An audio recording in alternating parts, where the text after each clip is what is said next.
They set off to explore together. Well fed and still young, these two seem to be forming a friendship.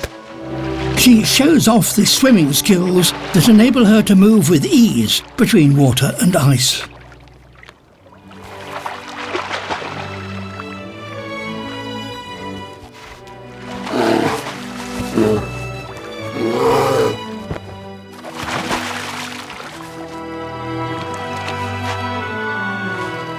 She's behind you.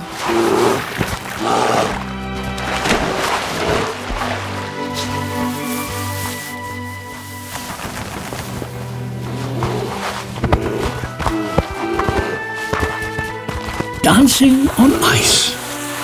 Apparently, just for the joy of it.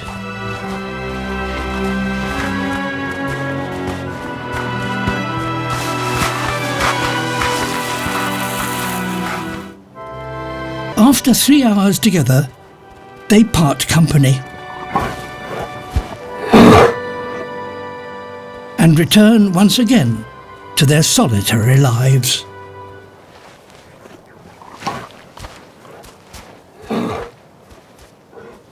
Polar bears thrive at this time of year thanks to the huge platform of sea ice on which they can hunt.